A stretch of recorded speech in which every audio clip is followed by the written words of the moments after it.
अजीज दोस्तों, अस्सलाम वालेकुम, नमस्ते, सत श्री अकाल, जय जिनेंद्र, गुड आफ्टरनून। अब आ जाऊंगा सवाल जवाब की तरफ, क्योंकि फिर दोस्तों के सवाल रह जाते हैं तो मुझे अफसोस होता है।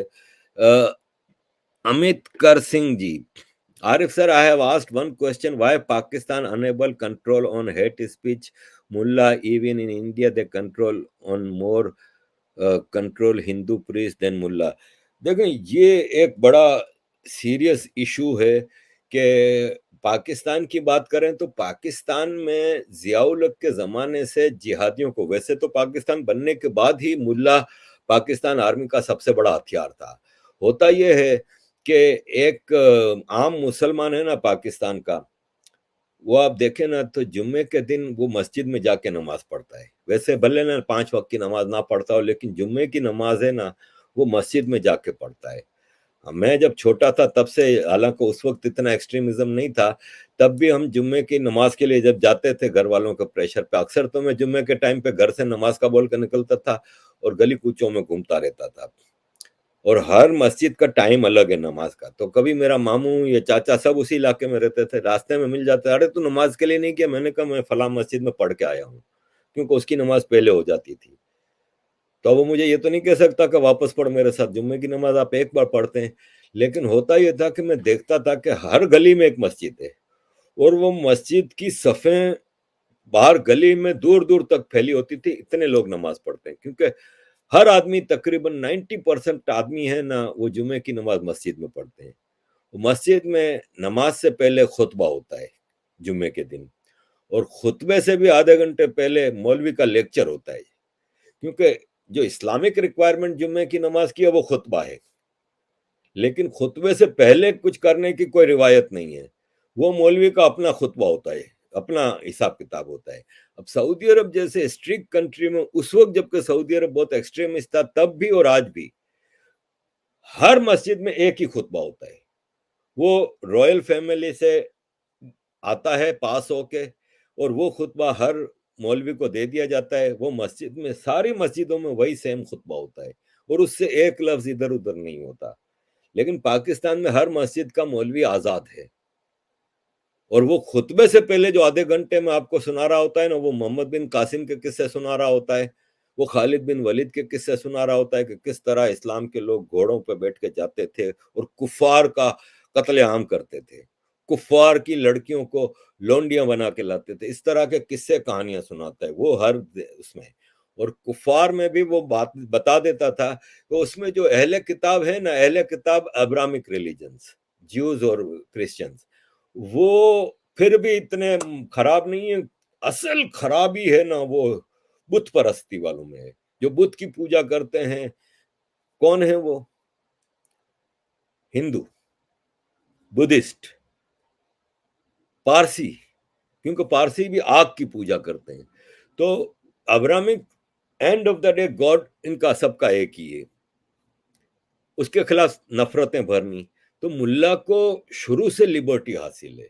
जियाउल हक के बाद ये हुआ कि इस अमेरिका ने जिहाद को लीगलाइज किया। इससे पहले कहीं जिहाद नहीं होता था, खाली फलस्तीन में एक छोटा मोटा जिहाद तक, कश्मीर में भी कोई चीज नहीं थी। अफगान वार के बाद अमेरिका ने जिहाद को ग्लोरीफाई किया पूरी दुनिया में। उस वक्त पूरे यूरोप, अमेरिका और अमेरिका के एजेंट, इन कंट्रीज ने मुल्लाओं को छूट दी कि वो जिहाद को प्रमोट करें।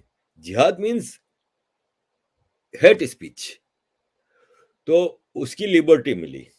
ऐसे में भारत में भी जाहिर है मौलवियों को शुरू से ही अपीजमेंट हुई है। मौलवियों को और इस्लामिक कम्युनल लीडर्स को भारत में दामाद की तरह रखा जाता था। तो ये सारी खराबी इंटरनेशनल पॉलिटिक्स की थी। और फिर एक वक्त आता है कि 2001 में 9/11 के बाद जिहाद को टेररिस्ट बना दिया।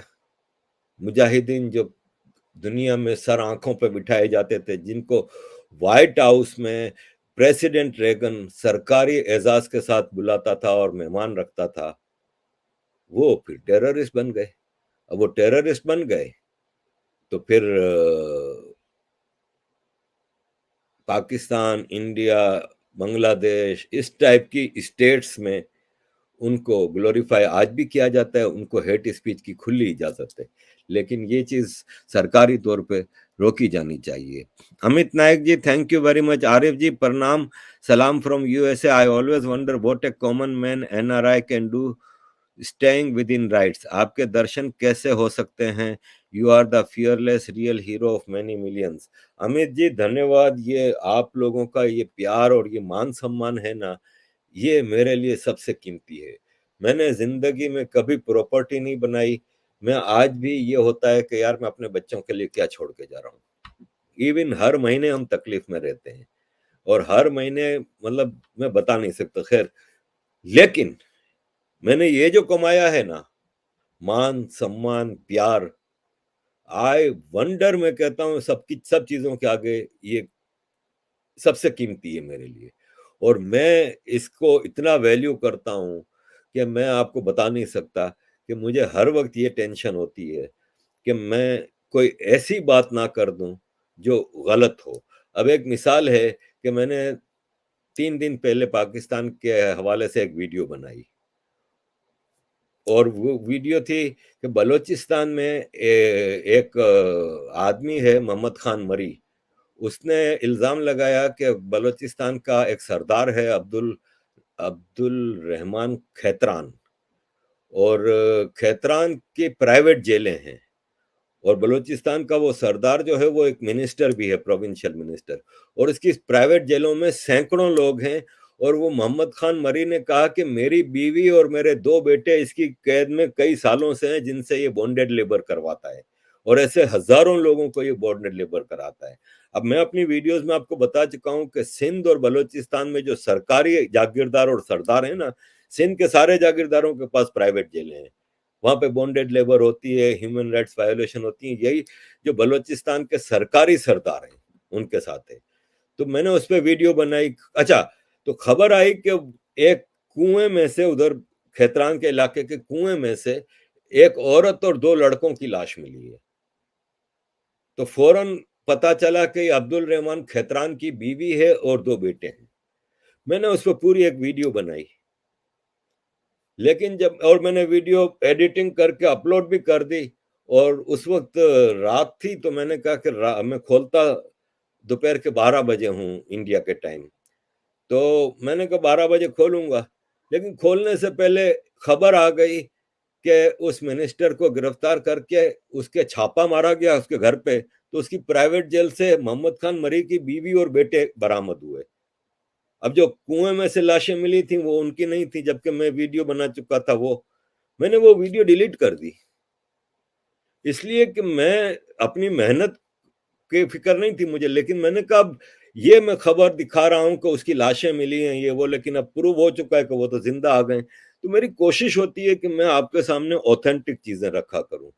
मेरी पूरी कोशिश होती है कि मुझे जो भरोसा, जो विश्वास मेरे भारत के परिवार से मिलता है, या मेरे, इवन मुझे पाकिस्तान से बहुत मैसेज आने लगे, क्योंकि आज पाकिस्तान के हालात ऐसे हैं कि वो मैं बातें जो कई सालों से कर रहा हूँ, आज पाकिस्तानी को भी एहसास हो रहा है कि हमारे फसाद की जड़ आर्मी है, हमारे प्रॉब्लम्स की वजह आर्मी है, हमारा दुश्मन भारत नहीं आर्मी है।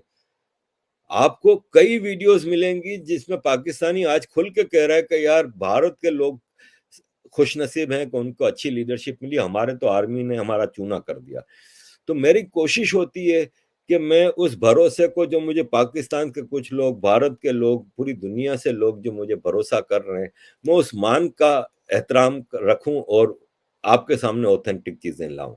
और बाकी आपने कहा कि मुलाकात कैसे हो सकती है, तो भाई अगर किसी वक्त अमेरिका आना हुआ तो जरूर मुलाकात होगी, और अगर आपका इस तरफ आना होता है, लंदन आना होता है, तो मोस्ट वेलकम। मैं बड़ा खुशनसीब हूं कि लास्ट ईयर आज के दिन मैं जूनागढ़ में माता जी का दीदार कर रहा था। ये वीक, लास्ट ईयर फरवरी का ये वीक मेरे लिए जिंदगी का इम्पोर्टेंट, सबसे इम्पोर्टेंट वीक था। इसकी वजह यह है कि मेरी एक बरसों से जो तमन्ना थी कि मैं अपने पुरखों के गांव में जाऊं और अपने पुरखों के मंदिर सोमनाथ जी की दर्शन करूं और वहां पे अपनी हाजिरी लगाऊं, तो वो मेरी इस हफ्ते पूरी हुई थी लास्ट ईयर। मैं अपने गांव में 24 घंटे जो गुजार के आया हूँ, उसकी यादें आज भी मेरे दिल में बसी हुई हैं। और मुझे अब वापस मैं सोमनाथ जी से यही कहता हूँ कि मैं पिछली बार सोमनाथ जी के पास सिर्फ 2 घंटे के लिए गया था। मैं जिन साहब के साथ गया था, निखिल त्रिवेदी जी मुझे लेके गए थे, उनसे कल फोन पे बात हो रही थी। तो वो मुझे फोन पे बता रहे थे कि आरिफ भाई कितना मजा आया था उधर। मैंने कहा यार वो मजा तो आया था, लेकिन वो मजा अधूरा रह गया। मैंने कहा मैं चाहता हूँ कि अगली बार मैं आऊँ इंडिया तो मैं कम जगहों पे जाऊं, लेकिन दिल से कुछ इलाकों में रहूं। जैसे मेरा एक विश है कि मैं 2-3 दिन सोमनाथ में रहूं। उन्होंने कहा इतना सा सोमनाथ है, एक दिन काफी होता है। मैंने कहा मैं चाहता हूं कि वहां डिटेल में एक एक गली, एक एक जगह, एक एक चीज देखूं। देखूं वहां पे कितनी मस्जिदें हैं, कितने मजार हैं, क्या हर चीज की सिग्निफिकेंट है। वहां महमूद गजनवी के कदमों के निशान मौजूद हैं आज भी जगह जगह पे, क्योंकि उसने वहां पे बर्बादियां की थी। तो दिल मेरा बहुत करता है कि मैं वापस इंडिया आऊं, वापस वहां पे आऊं। लेकिन बहरहाल आपको पता है कि पिछली बार भी बहुत सारे दोस्तों की मेहरबानी थी जिसकी वजह से मैं ये चीजें कर सका।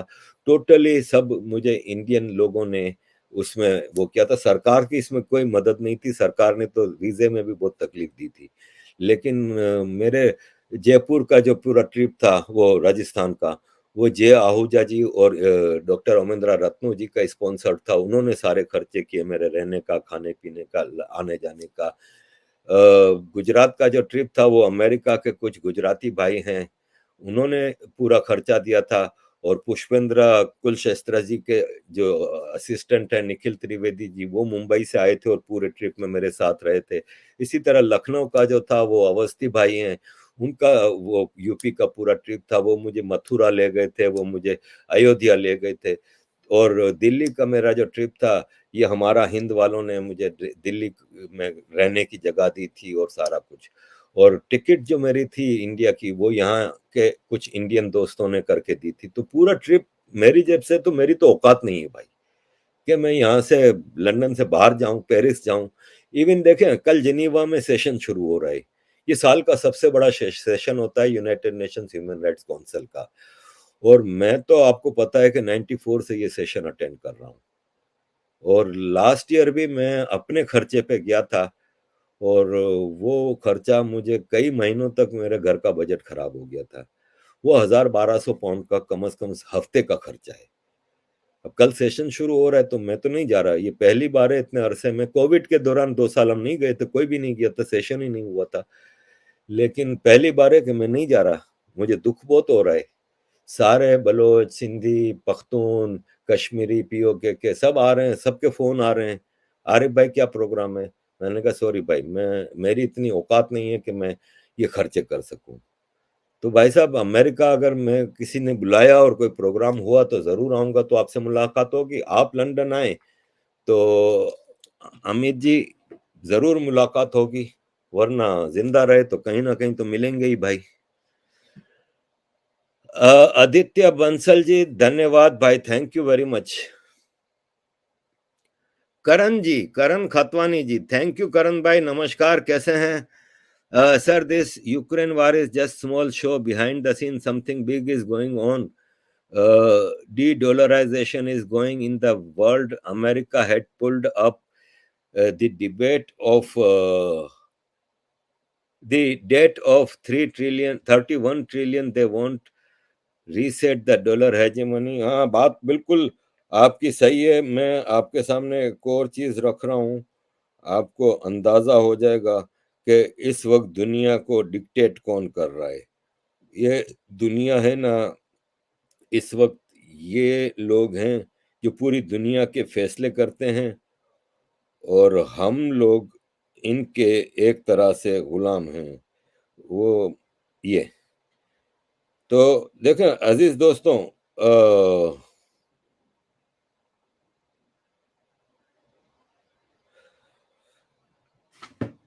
यूक्रेन वॉर, बिल्कुल आपने सही कहा कि ये एक छोटी सी चीज है। इसके असल पीछे बहुत बड़ा एक ग्लोबल एजेंडा है। ग्लोबल एजेंडा है ना, वो वेस्ट। और वेस्ट कौन है?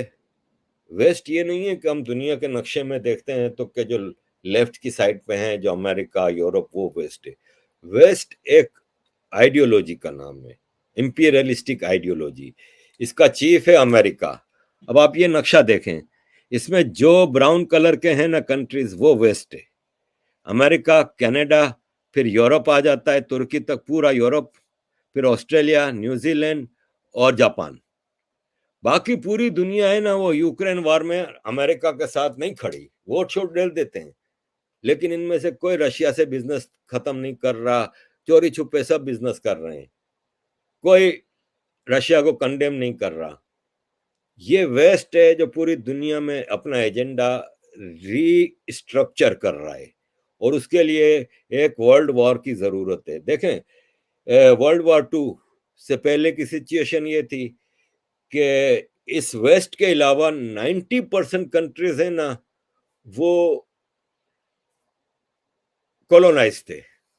इंग्लैंड, पूरा अफ्रीका उसके पास था, फ्रांस के पास था, अंगोला पोर्टुगल के पास था, कुछ कंट्रीज इंग्लैंड के पास थे, बाकी पूरा फ्रांस के पास था। एशिया में इंडिया, जिसमें बांग्लादेश, पाकिस्तान सब आता है, फिर अरब कंट्रीज, ये सब इंग्लैंड के पास थे। तो डीकोलोनाइजेशन करके दुनिया को वापस कोलोनाइज करना था मॉडर्न तरीके से। तो सेकेंड वर्ल्ड वॉर हुई, उसमें पावर बेस इंग्लैंड और फ्रांस से निकल के अमेरिका के पास चला गया। ऐसे में रशिया ने और चाइना ने फायदे उठाए। रशिया ने जो सेंट्रल एशियन रिपब्लिक्स थी, ताजिकिस्तान, उज्बेकिस्तान, जॉर्जिया वगैरह, ये सब पे अपनी कॉलोनी बना ली। चाइना ने तिब्बत, उगर, इन सब पे कब्जा करके अपनी कॉलोनी बना ली। लेकिन बाकी पूरी दुनिया अमेरिका के कैंप में चली गई। एक कोल्ड वॉर शुरू हुई। कोल्ड वॉर खत्म हुई 80s के एंड में, सोवियत यूनियन के टूटने पे। तो अमेरिका अकेला पावर बन गया। अब पूरी दुनिया को डिक्टेट कर रहा था अमेरिका। कभी डेमोक्रेसी पहुंचाने के लिए इराक पे हमला कर रहा है, कभी ह्यूमन राइट्स के लिए लीबिया पे हमला कर रहा है, कभी अफगानिस्तान पे कर रहा है, यमन पे कर रहा है, पनामा पे कर रहा है, कोलंबिया में इंटरफियरेंस कर रहा है। हर जगह अमेरिका की बदमाशी थी।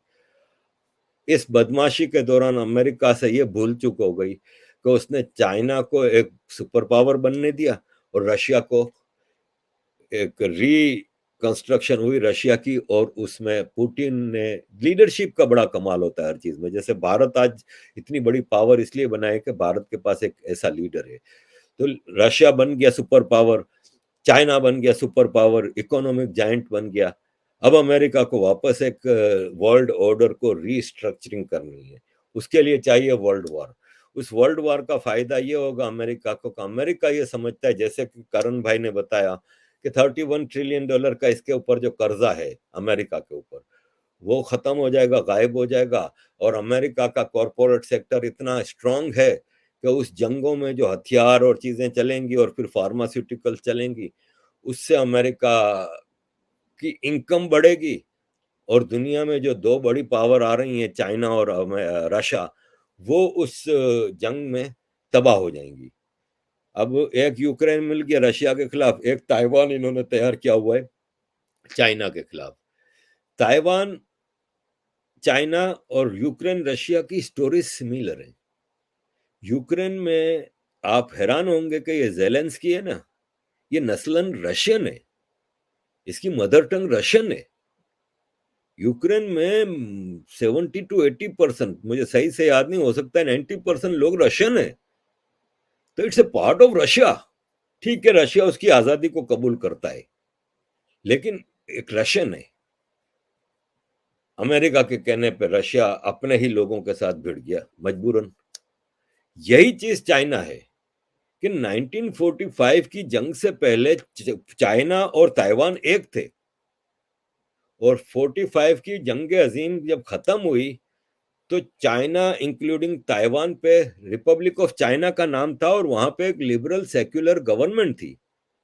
लेकिन फिर बनी कम्युनिस्ट पार्टी, और कम्युनिस्ट पार्टी ने चाइना में रिवॉल्यूशन लाने के लिए माओ जेतंग की लीडरशिप में रिवॉल्यूशन लाने के लिए चाइना में जो रिपब्लिक ऑफ चाइना की गवर्नमेंट थी उसके खिलाफ हमले शुरू किए, और करते करते आज का जो चाइना है उस पर कब्जा कर लिया। तो रिपब्लिक ऑफ चाइना की गवर्नमेंट ताइवान तक महदूद रह गई, क्योंकि ताइवान एक जजीरा है।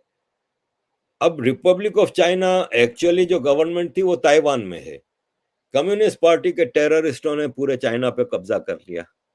आज चाइना कह रहा है कि वो हमारा हिस्सा है, तो एग्रीड, पूरा चाइना एक था, लेकिन वो तुम्हारा हिस्सा नहीं, ये चाइना उनका हिस्सा है जो तुम लोगों ने बदमाशी से, गुंडागर्दी से, टेररिज्म से स्टेट पावर को हासिल किया, और फिर इसके बाद आपने पूरे चाइना में तबाही मचाई। तो अजीज दोस्तों, आज अमेरिका ताइवान चाइना की लड़ाई की कोशिश कर रहा है, रशिया यूक्रेन वार को एक वर्ल्ड वार की सूरत देना चाह रहा है, और उसकी पूरी कोशिश है कि इसमें कहीं ना कहीं इंडिया शामिल हो जाए। इसके लिए पाकिस्तान के जरिए इंडिया में आतंक मचाया जा रहा है, और भारत को पाकिस्तान से भिड़ाने की साजिश, चाइना को ताइवान से साजिश, और रशिया यूक्रेन, एशिया तबाह हो जाएगा। एशिया की सारी इस वक्त जो इमर्जिंग पावर्स हैं, चाइना, इंडिया, रशिया, ये तबाह हो जाएं, ये वर्ल्ड एजेंडा है। करण भाई, आपका अंदाजा बिल्कुल सही है। सनिंदिया P ji, thank you very much. Why did you leave active politics despite holding an important position in MQM? देखिए, एक्टिव पॉलिटिक्स में तो मैं वैसे भी नहीं था। मैं एमक्यूएम की ह्यूमन राइट्स कमेटी को हेड करता था। मैं इंटरनेशनल लॉबिंग करता था मुहाजिरों के लिए, एमक्यूएम के लिए, 94 से लेके 2005 तक। 2005 में भी, हालांकि 97 के इलेक्शन में मुझे अल्ताफ भाई ने अपने कमरे में बुलाया बेल्जियम से, लंदन में, और जब मैं पहुंचा ऑफिस तो मुझे कहा कमरे में जाएं। कमरे में गया तो अल्ताफ भाई ने कहा कि तुम खारादार में पैदा हुए हो ना, कराची का एक इलाका है खारादार। मैंने कहा जी भाई। बोले वहां से जो मेंबर ऑफ नेशनल असेंबली है वो प्रोविंशियल सीट भी जीता है, तो हम उसको प्रोविंशियल सीट रख रहे हैं, और नेशनल असेंबली की सीट वो खाली कर रहा है, तो तुम मेमन कम्युनिटी से हो, वो तुम्हारा इलाका भी रहा है, तो तुमको हम वहां से नेशनल असेंबली का मेंबर बना रहे हैं, तो तुम जाओ पाकिस्तान। आप यकीन माने, मैंने यूं हाथ जोड़े, मैंने कहा भाई माफ कर दें, मैं पाकिस्तान नहीं जाऊंगा, क्योंकि मैं पाकिस्तान की पॉलिटिक्स से तंग हूं।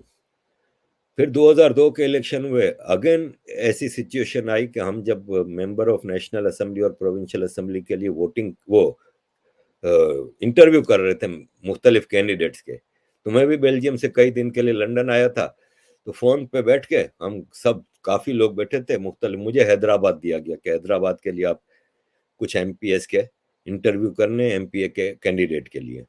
तो मैं इंटरव्यू कर रहा था, तो अल्ताफ भाई ने मेरे इधर हाथ मारा, बोले तुम क्यों नहीं चले जाते, एक सीट तुम ले लो, कोई तुम भी इलेक्शन में जाओ। मैंने फिर हाथ जोड़े, मैंने कहा भाई माफ कर दें, मैं नहीं जाऊंगा। 2005 में ऐसा हुआ कि एक तो सिचुएशन एमक्यूएम के लिए, सूरत हाल ऐसी हो गई थी कि 2002 के इलेक्शन के बाद एमक्यूएम कोएलिशन गवर्नमेंट में मेजोरिटी के साथ थी, और काफी स्ट्रांग थी। एमक्यूएम को कोई 12, 15, 17 पता नहीं कितनी मिनिस्ट्रियां मिली हुई थी, प्रोविंशियल एंड नेशनल।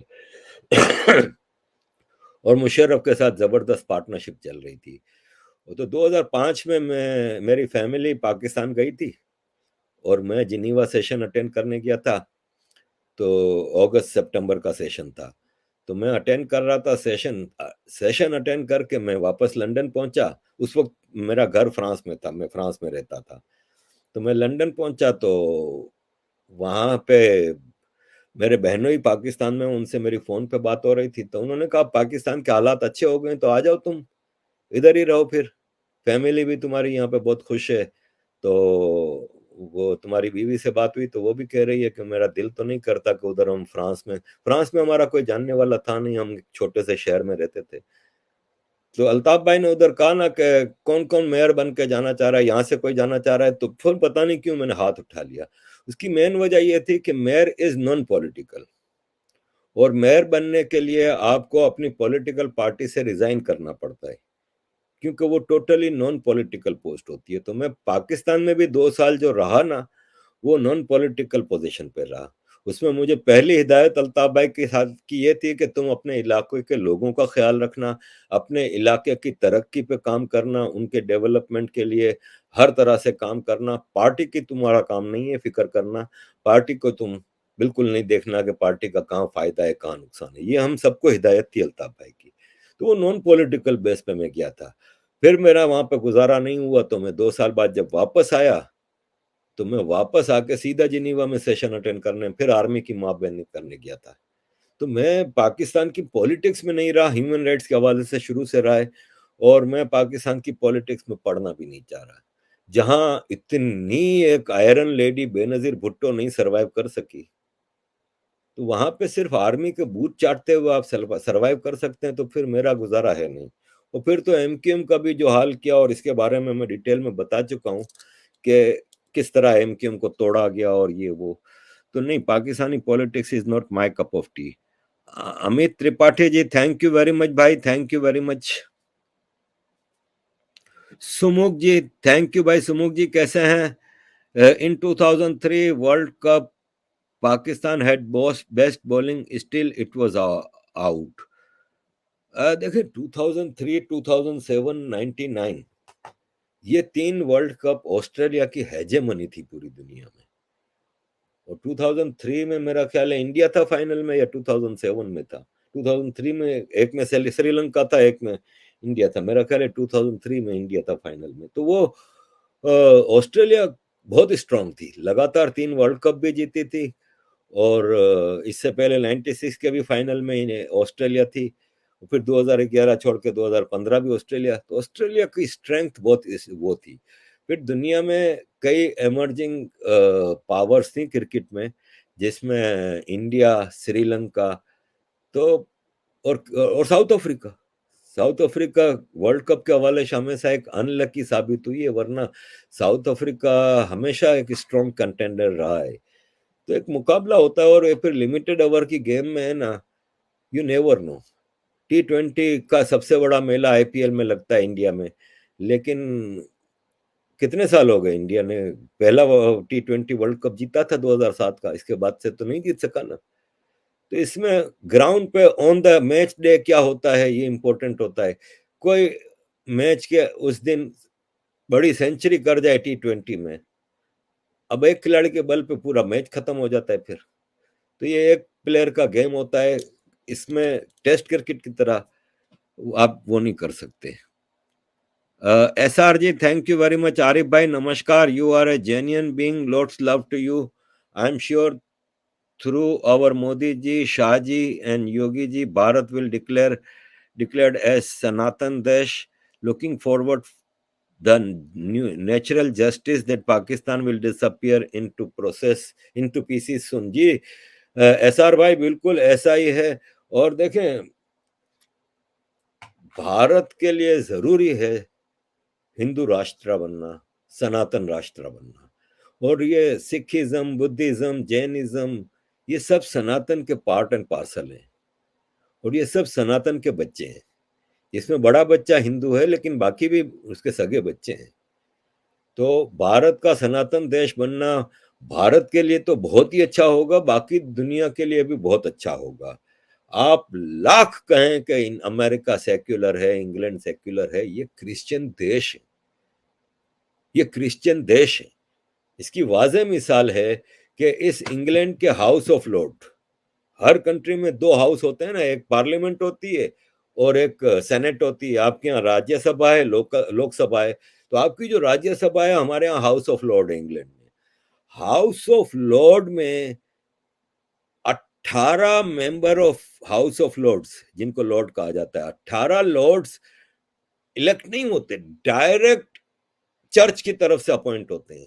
वो चर्च के नुमाइंदे डायरेक्ट यहाँ के हाउस ऑफ लॉर्ड में बैठते हैं। ये डेमोक्रेसी नहीं है actually. Rajya Sabha, senate, house of Lord, पूरी दुनिया में इनका इलेक्शन नहीं होता। ये पॉलिटिकल पार्टीज अपनी स्ट्रेंथ के हिसाब से मेंबर्स डालती हैं।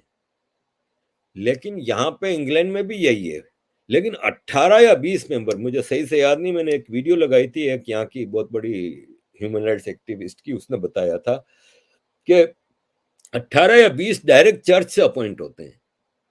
भाई कोई मुसलमान क्यों नहीं होता, कोई हिंदू क्यों नहीं होता, कोई सिख क्यों नहीं होता, ये भी तो यहाँ की बड़ी।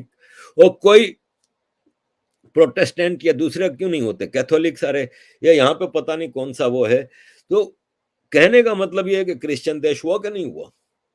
भारत में तो राज्यसभा में एक भी हिंदू का मेंबर डायरेक्ट इलेक्ट नहीं होता ना, कि मंदिर ने कह दिया, कहा भाई भारत के सारे मंदिरों ने मिला के 20 आदमी दे दिए राज्यसभा को, नहीं ना। तो ये क्रिश्चियन देश हुआ ना। अमेरिका का प्रेसिडेंट, चाहे वो ट्रंप हो कि बाइडन हो, इलेक्शन जीतने के बाद बाइबल हाथ में पकड़ता है, सबसे पहली हाजिरी चर्च में देता है। लेकिन भारत के मोदी जी इलेक्शन जीतने के बाद अगर मंदिर चले जाएं तो हिंदुत्व एक्सट्रीमिज्म। ये ढकोसला है, ये वेस्ट का पूरा ड्रामा है। जब टू नेशन थ्योरी पे पाकिस्तान मुसलमान देश बनता है तो भारत हिंदू देश क्यों नहीं बनता?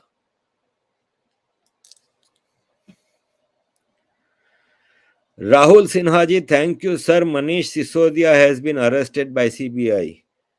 भाई मसला ये होता है कि पाकिस्तान में पीटीआई के लोग गिरफ्तार होते हैं, 2-4 दिन में अदालत आ जाती है उनकी बचाव के लिए। जुडिशरी सिस्टम में फ्लॉस तो है ना दोनों कंट्रीज में, और वो फिर पीटीआई के लोगों को छोड़ देते हैं।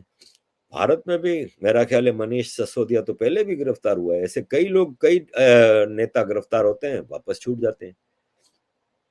जुडिशरी सिस्टम में बहुत फ्लो है। और इसको हमारे मित्र हैं अश्विनी उपाध्याय जी, लास्ट ईयर इन्हीं दिनों में उनके साथ भारत की सुप्रीम कोर्ट में गया था, और उन्होंने मुझे डिटेल में सुप्रीम कोर्ट का भी पूरा ट्रिप कराया था। और इन्होंने मुझे डिटेल में चीजें समझाई कि भारत के पीनल कोड, भारत के लॉज, जुडिशियल सिस्टम में बहुत फ्लॉज हैं। उसको करेक्ट किए बगैर भारत आगे नहीं जा सकता। आज भी आप अंग्रेजों के बनाए हुए कानून पे देश को चला रहे हैं, तो इस तरह भारत आगे नहीं बढ़ सकता। तब्दीली की जरूरत है। Dusk Knight ji, thank you. Will Pak army give TLP arms to face TTP in future? दोनों उनके बच्चे हैं भाई, दोनों इनके बच्चे हैं। और टीटीपी एक्चुअली मैं आपको बताऊं कि टीटीपी क्रिएट की थी नवाज शरीफ को और टीएलपी, दोनों नवाज शरीफ को और जरदारी सरकारों को कंट्रोल में रखने के लिए। लेकिन टीटीपी बनाने का असल मकसद ये था कि वंस तालिबान अफगानिस्तान पे कंट्रोल हासिल कर लें तो ये टीटीपी कश्मीर का जिहाद लड़ने जाएगी। लेकिन वो उनके गले पड़ गया, क्योंकि इन्होंने तालिबान को अंडर एस्टिमेट किया। इन्होंने समझा ये जाहिल हैं, तो ये जाहिल नहीं है। इन्होंने पाकिस्तान आर्मी की डुप्लिसिटी देखी है कि किस तरह हिपोक्रेसी की थी इन्होंने। और 2001 में फिर जब तालिबान की सरकार पे हमला करके एक एक तालिबान को पकड़ पकड़ के अमेरिका के हवाले किया था ना, तो तालिबान उन जख्मों को भूले नहीं। तो जब इन्होंने अफगानिस्तान का कंट्रोल हासिल कर लिया तो इन्होंने टीटीपी को पाकिस्तान के ऊपर छोड़ दिया। उन्होंने कहा भारत ने अफगानिस्तान पे सिर्फ एहसानात किए हैं। ये और बात है कि हिस्ट्री में जाएं तो भारत के ऊपर सबसे ज्यादा अत्याचार अफगानिस्तान से आए हुए इन्वेडर्स ने किए, लेकिन जवाब में सनातन बिलीफ रखने वाले भारत ने अफगानिस्तान में रिकंस्ट्रक्शन, रीबिल्डिंग के ऊपर बिलियंस ऑफ डॉलर भी लगाए और पूरा मेहनत से अफगानिस्तान की रीबिल्डिंग पे तवज्जो दी।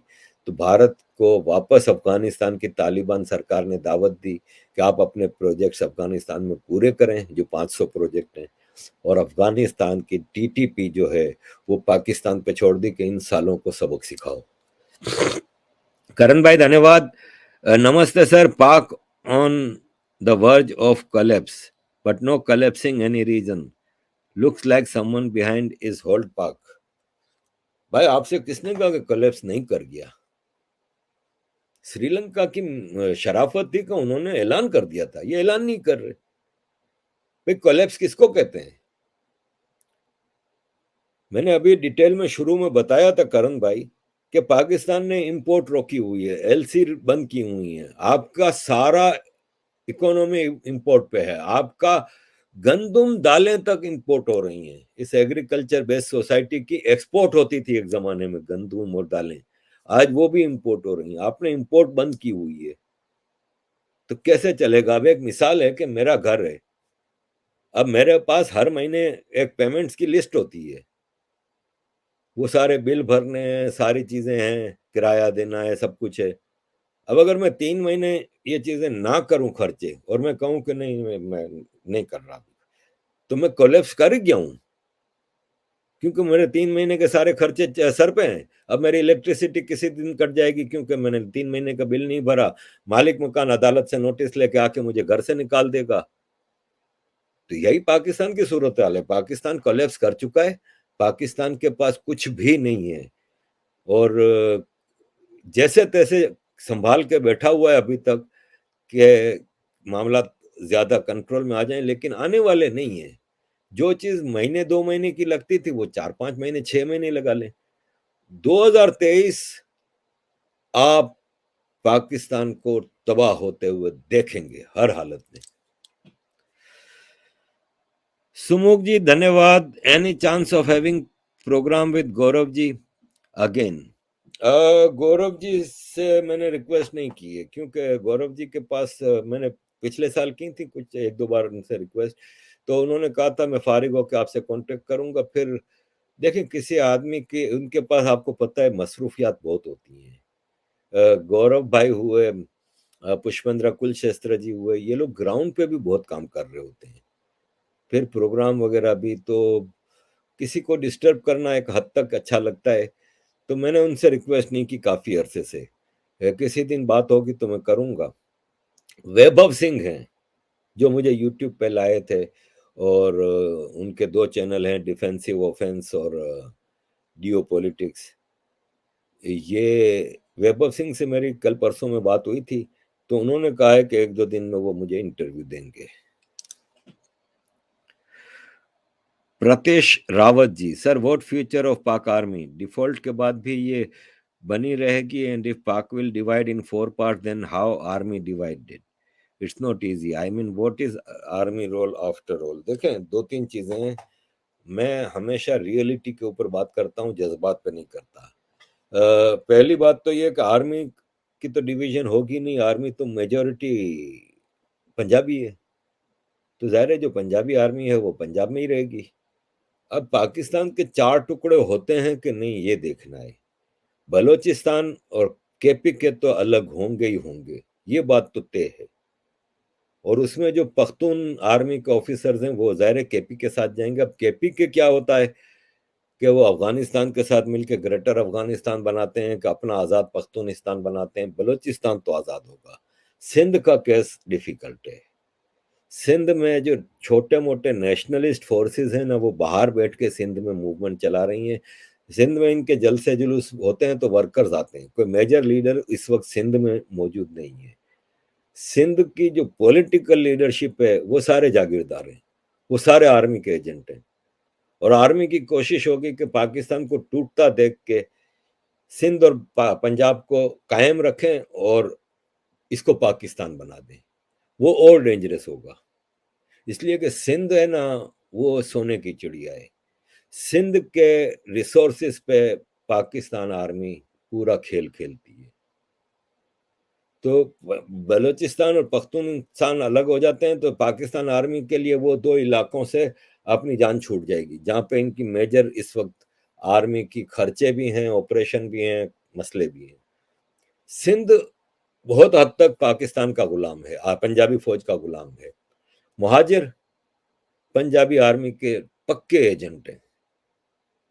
वो पंजाबी आर्मी की वो गजवा हिंद और ग्लोबल इस्लामाइजेशन की पॉलिसी का हिस्सा है।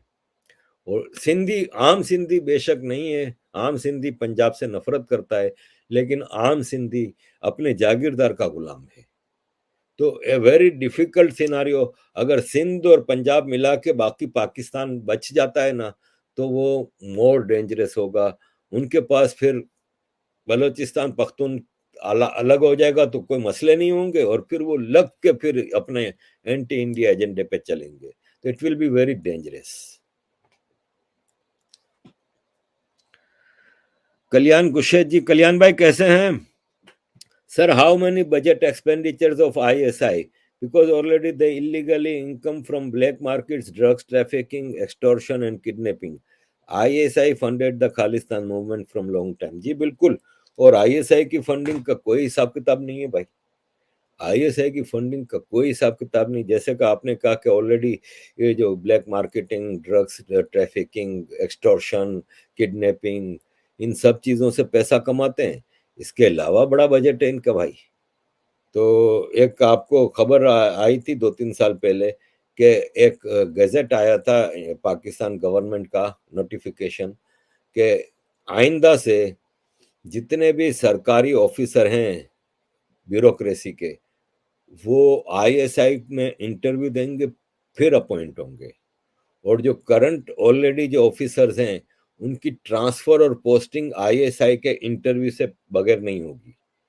यानी जितना सिविल ब्यूरोक्रेसी का नेटवर्क है ना, लाखों है पूरे पाकिस्तान में, वो आईएसआई के कंट्रोल में है। सबसे ज्यादा पैसा इनके पास होता, सबसे ज्यादा माल ये बनाते हैं। सरकार किसी भी पार्टी की आए, इनका खाता चलता रहता है। अब वो आईएसआई हिस्सेदार है उसका भी, तो फंडिंग का कोई हिसाब नहीं, कोई ले भी नहीं सकता।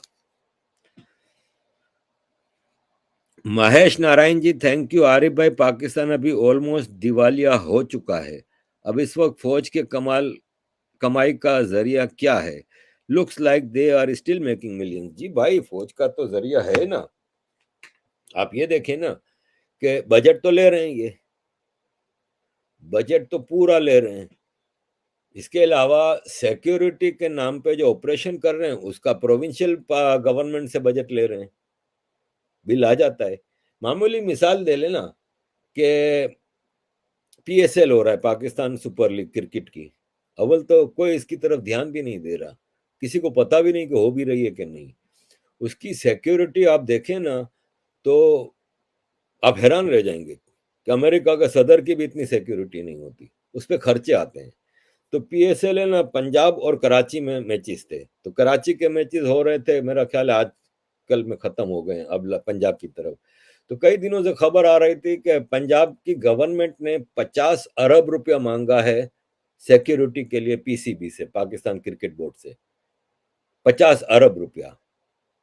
और क्रिकेट वालों की तो छक्के छूट गए।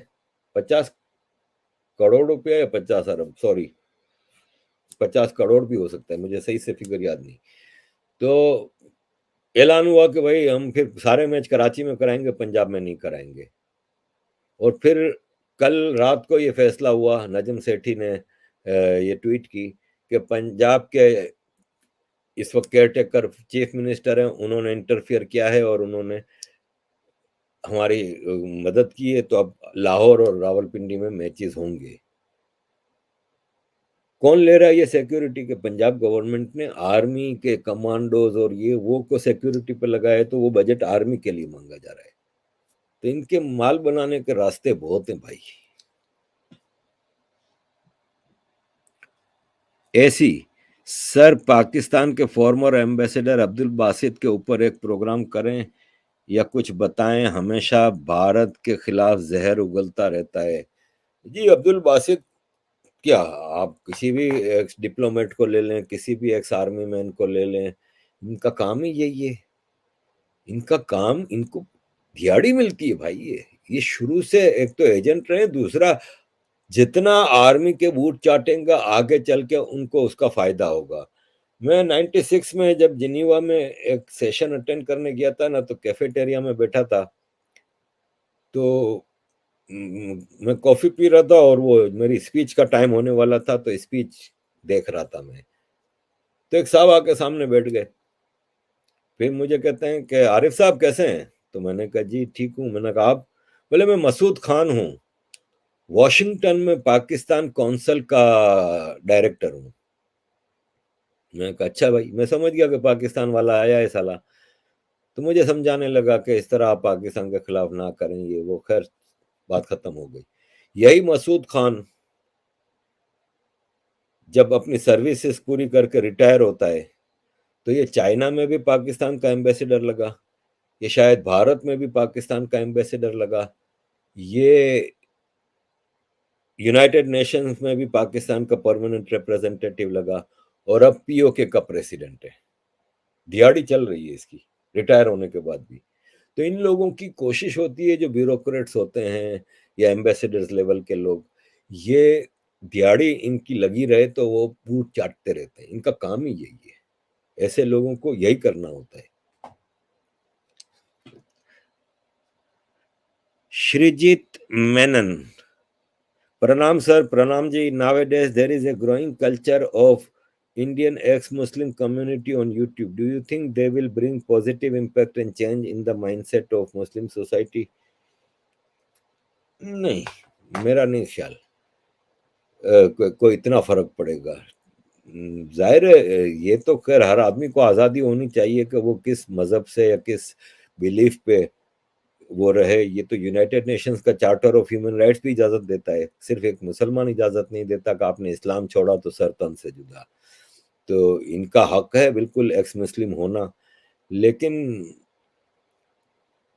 इतना वो फर्क नहीं पड़ता। इन बड़ा आर्टिकुलेट होकर इन चीजों पे काम करना होता है। आप ये है कि अब दूसरा एक एक्स मुस्लिम का ये भी है कि क्या मकसद है उनका, क्या कारण है उनके पीछे। छोड़ दें इसको, मेरा ख्याल है कि उनका काम वो कर रहे हैं, उनको करने दें। Mahesh Narayan ji thank you. आरिफ भाई, परवेज हुद भाई जैसे पढ़े लिखे लोग पाकिस्तान में क्यों अटके हुए हैं? He doesn't get any respect इन पाकिस्तान।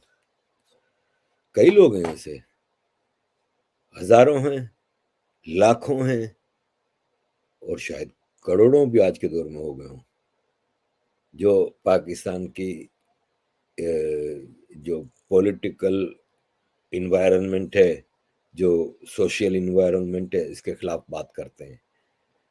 बहुत सारे क्यों अटके हुए हैं ये अब परवेज भाई जानते हैं। कुछ लोगों का ख्याल होता है कि वो उधर ही रह के जिहाद कर रहे हैं सिस्टम के खिलाफ, और फिर उनकी कीमत भी काफ़ी लोग अदा करते हैं। लेट्स सी, परवेज भाई का अपना फैसला है ये, वरना उनके पास तो अपॉर्चुनिटी है कि वो कहीं भी दुनिया में सेटल हो सकते हैं। अनुभव दे, थैंक यू भाई। सर, नियाजी जैसा एक आइडियोलॉजी हिटलर से है, नाजी जैसा एक आइडियोलॉजी हिटलर हिटलर से है, क्या पाकिस्तान का आइडियोलॉजी रहमत अली से मेल खाता है? देखें, हिटलर की आइडियोलॉजी पाकिस्तान की आइडियोलॉजी अलग थी। हिटलर एक तरह से आप कह लें कि एक फैशिस्ट था, रेसिस्ट था। फैशिस्ट तो ये भी इस्लामिक आइडियोलॉग लेके आए हैं, ये भी फैशिस्ट ही हैं, लेकिन टोटली डिफरेंट थिंग है, टोटल बिलीफ डिफरेंट है। वो मजहब के हवाले से इतना आगे नहीं था, ये मजहब को आड़ बना के चीजें चला रहे हैं। रहमत अली का काम इतना नहीं था भाई। रहमत अली ने तो पाकिस्तान का नाम बनाया था, या इस टाइप की छोटी मोटी चीजें थी। इंग्लैंड में एक स्टूडेंट था, सब कुछ था। मेन किरदार तो अंग्रेज था ना भाई।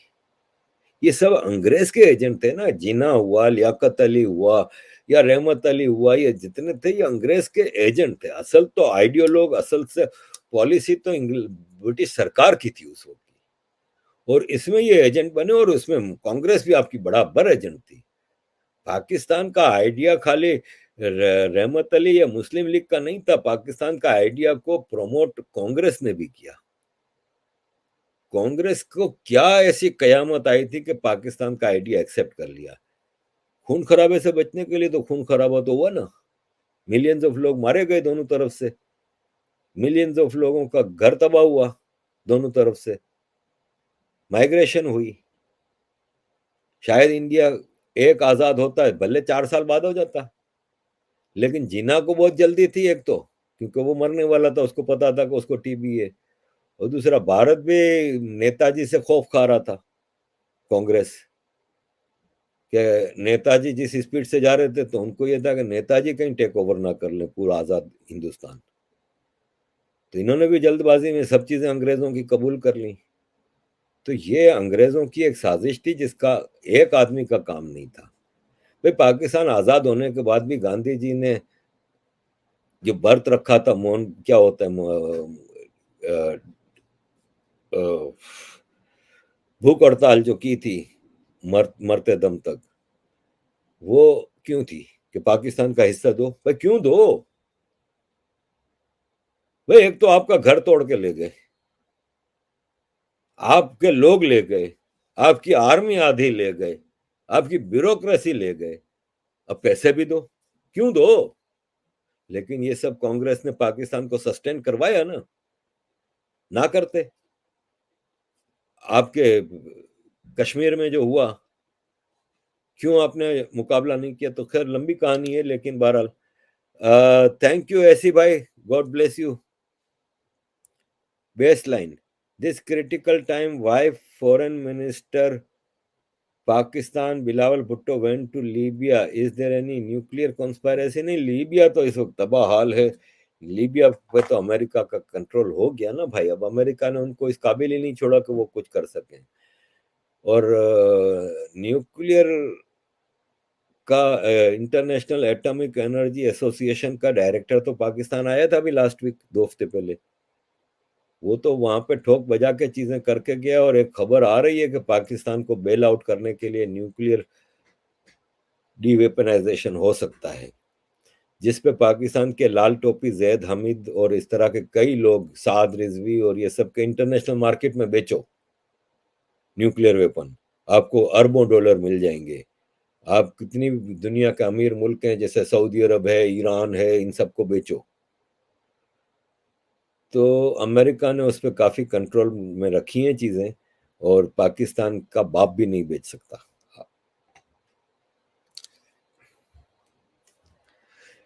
कल्याण कुशेद जी, कल्याण भाई, thank you. Arif sir, what is your opinion on Pakistan upcoming elections?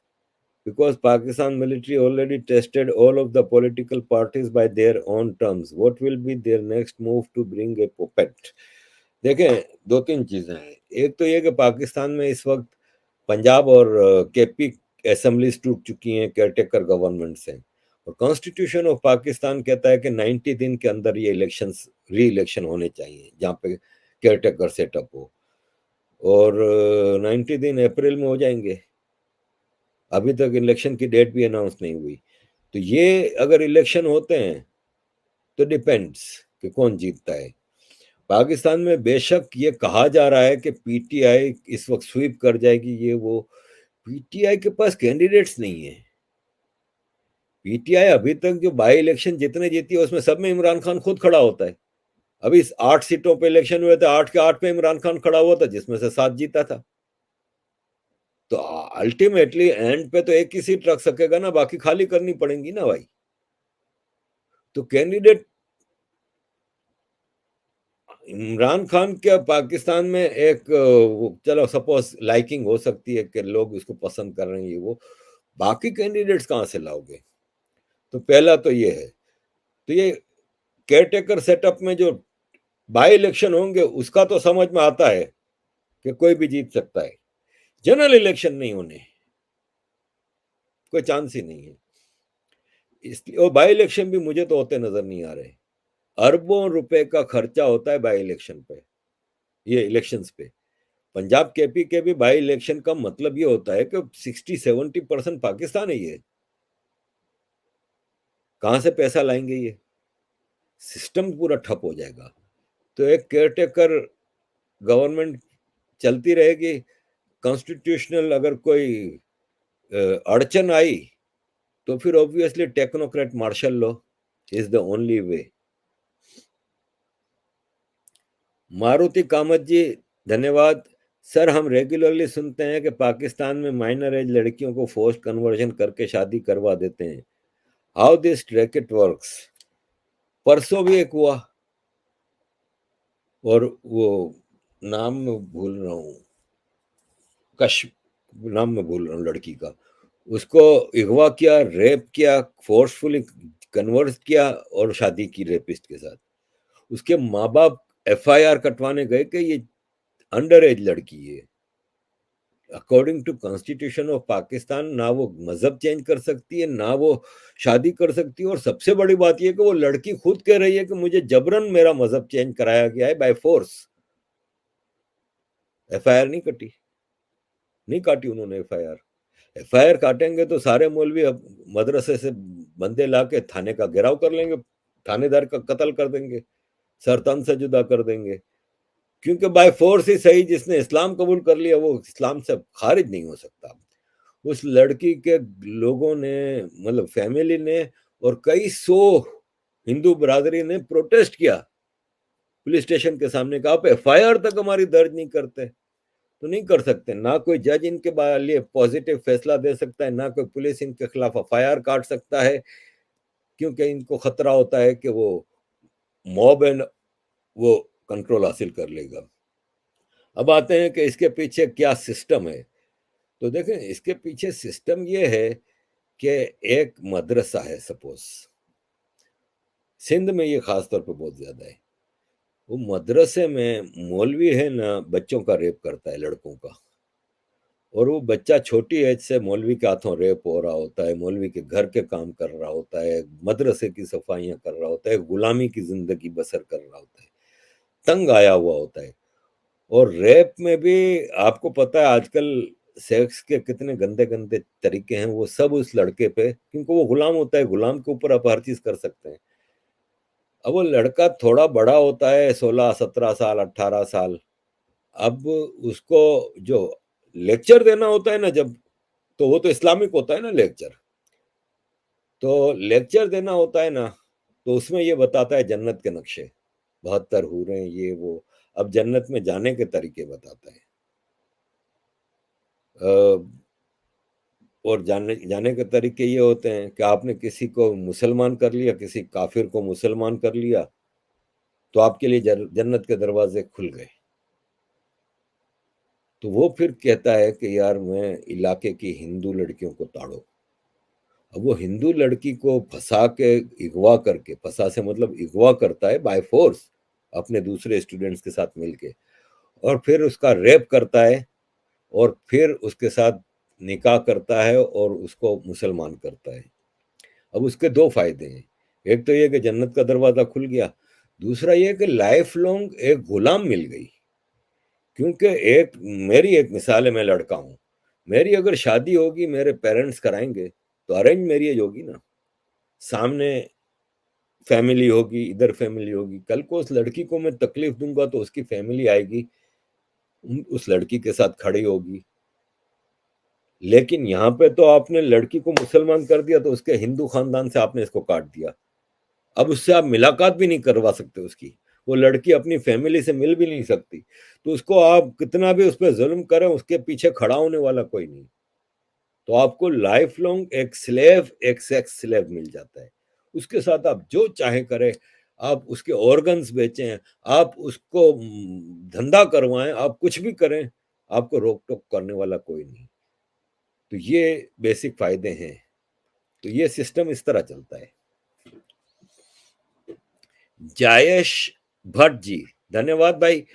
Arif भाई नमस्ते, you have a pure heart, God bless you, keep doing the great work. I guess there will be 5 parts of Kashmir Pakistan, your thought please.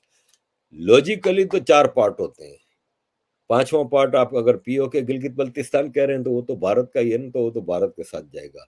वो पाकिस्तान नहीं है, PO के गिलगित बल्तिस्तान, वो भारत है, वो भारत के साथ वापस जाएगा। लॉजिकली तो 4 पार्ट होने चाहिए।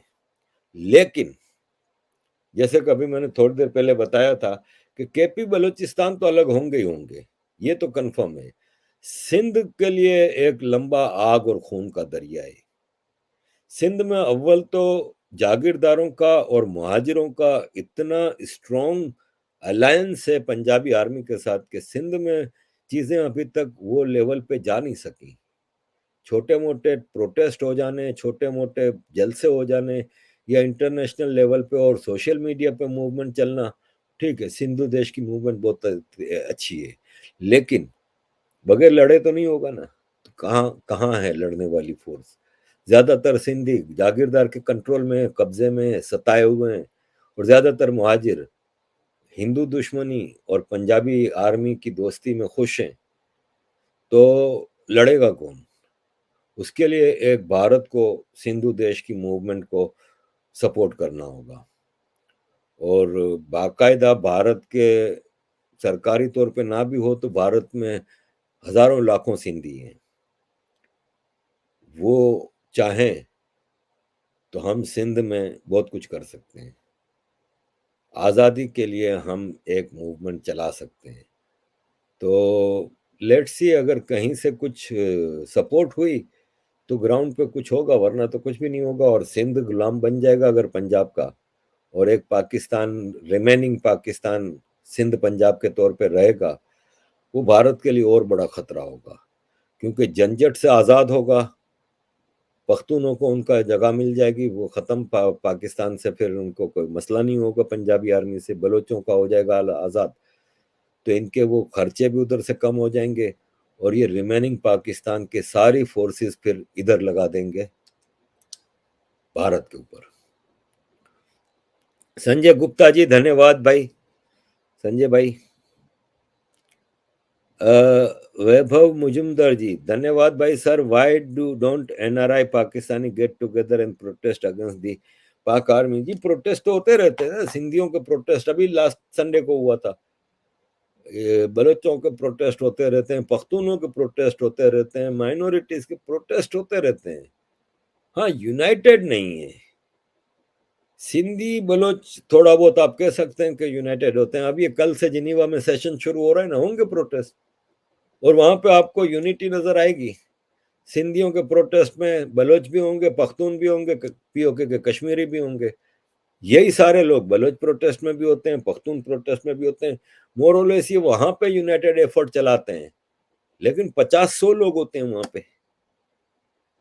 ग्राउंड पे तो कहीं इनकी यूनिटी नहीं। पख्तून अपनी जंग लड़ रहा है, बलोच अपनी जंग लड़ रहा है, सिंधी अपनी जंग सोशल मीडिया पे लड़ रहा है।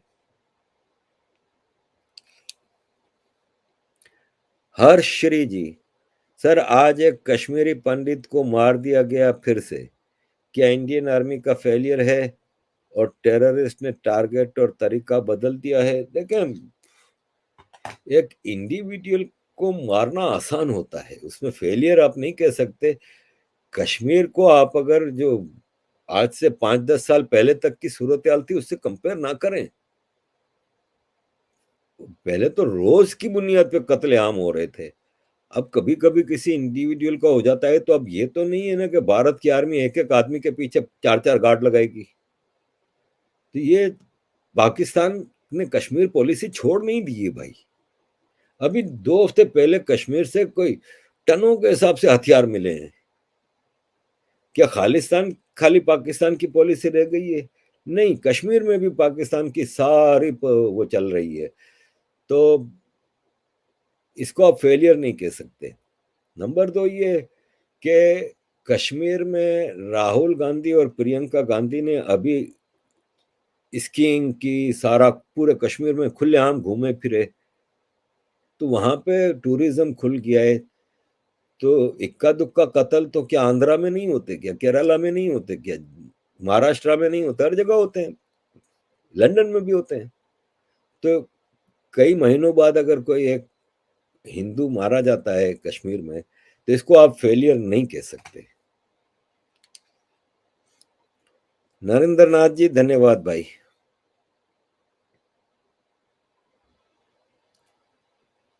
Akshay Vijaypur ji, please comment on Maryam Nawaz on supreme court जज।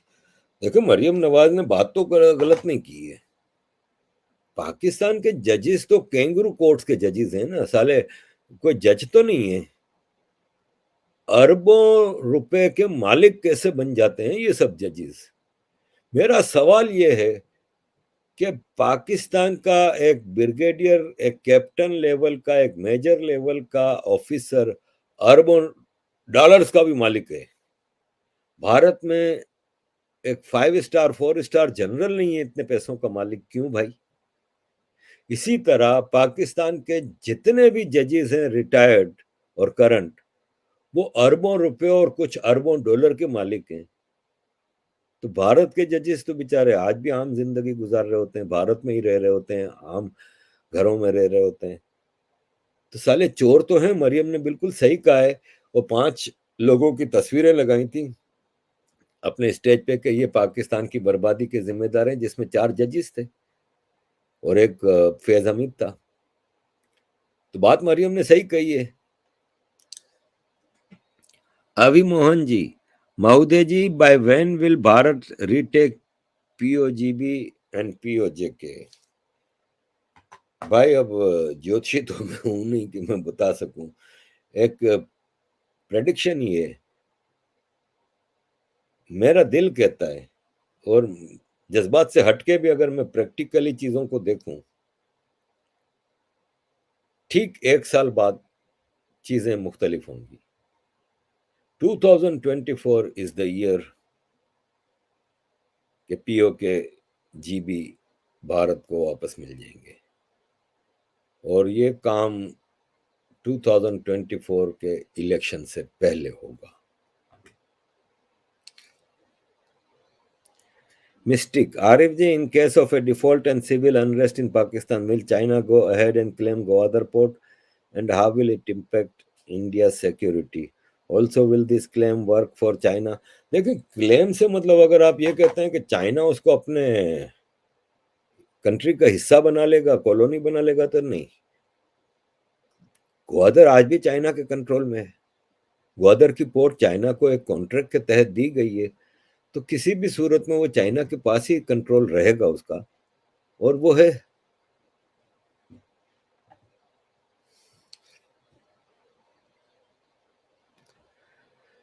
कल्याण गुशेद जी, अजीज दोस्तों, मेरा ख्याल है ये आखिरी सवाल पकड़ते हैं, क्योंकि 1.25 घंटे हो गए हैं और काफी लंबा सेशन रहा आज। Arif sir, where Pakistan stand near verge economic collapse situation accelerating way, other side they engage in Khalistan movement by taxpayer money, TTP Baloch nationalists challenging the military। कल्याण भाई, इस पे तो काफी डिटेल में मैंने शुरू में भी खालिस्तान का सारा हिसाब किताब बताया था। पैसे पाकिस्तान के पास लीगल नहीं है, इलीगल तो है ना। ड्रग्स का काम धड़ल्ले से जारी है। आर्मी के पास बहुत सारा बजट है, और आर्मी को पैसे की कमी नहीं होने दी सरकार ने, और कहाँ ये सब पैसा लगता है ये किसी को नहीं पता। तो मेरा ख्याल है कि खालिस्तान मूवमेंट पे तो, कश्मीर मूवमेंट पे, ये सब के लिए इनके पास पैसा है। आपको मैं बता दूं कि जूं जूं पाकिस्तान के हालात खराब होंगे ना, तू तू भारत में और मामला भी खराब होंगे। आसाम, त्रिपुरा को भी आप भूलिएगा नहीं, कई जगहों पे मामला खराब हो सकते हैं। अरुणाचल, साउथ में कई पाकिस्तान के बड़े स्लीपर सेल्स हैं इंडिया में। वो और बात है कि सरकार और भारत की सेना इन सारी चीजों से वाकिफ है, लेकिन बहरहाल पाकिस्तान कहीं भी कुछ भी कर सकता है। Things can go any way. अजीज दोस्तों, आज अच्छा सेशन रहा, लंबा चौड़ा सेशन रहा। आप सबकी मेहरबानी का आप इतना मान सम्मान के साथ मेरी बातें करने आते हैं, जिससे मुझे भी एहसास होता है कि मैं अपने परिवार के साथ बातें कर रहा हूँ। थैंक यू वेरी मच अजीज दोस्तों, फॉर ऑल योर सपोर्ट। आप लोगों की सपोर्ट पे ही हम चलते हैं। धन्यवाद अजीज दोस्तों, थैंक यू वेरी मच।